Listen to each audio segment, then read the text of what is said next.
Hi friends, అందరికీ నమస్కారం. ఈరోజు మా నవీన్ అల్లుడు వాళ్ళది కట్టలు కట్టి కుప్పేయడం అనమాట. ముందుగా ఒక తాడు పెరుచుకొని మేమైతే కట్ట అనేది ఈ విధంగా కడతాము.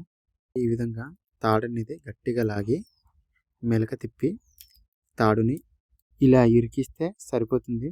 చాలా గట్టిగా ఉంటుందండి, ఊడిపోదు. ఎంత దూరమైనా పట్టుకెళ్ళొచ్చు. ఇవి కట్టకర్రలు. ఈ టైం వచ్చినప్పుడు మాత్రమే వీటికి పని పడుతుంది. మా నవీన్ అల్లుడు అయితే కట్టకర్ర గుచ్చి కట్టలైతే ఎత్తుకుంటున్నాడు. మీరు కూడా చూడొచ్చు. ఈ విధంగా భుజానికి దాపు చేసుకొని పట్టుకెళ్ళిపోవడమే. నూర్పు కళ్ళం ఎంత దూరం ఉన్నా దించకుండా పట్టుకెళ్ళాలి.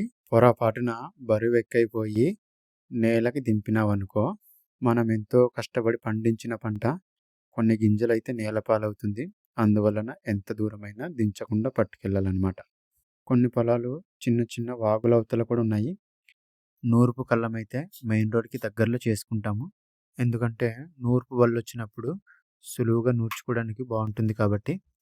ఇలా గ్రామస్తులందరితో కలిసి పనిచేయడం సరదాగా బాగుంటుంది.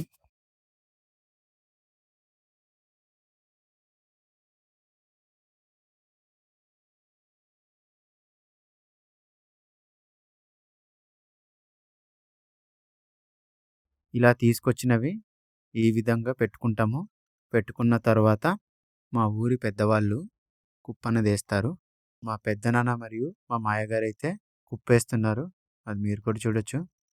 కుప్ప అయితే కంప్లీట్‌గా ఏసేసారండి. అది మీరు కూడా చూడొచ్చు.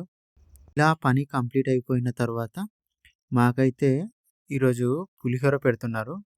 పులిహోరతో పాటు టీ కూడా తాగేసి ఇంకా పని కంప్లీట్ అయిపోయింది కాబట్టి ఇంటికెళ్ళిపోవడమే friends. Okay friends. Bye bye. టాటా. ఉంటాను.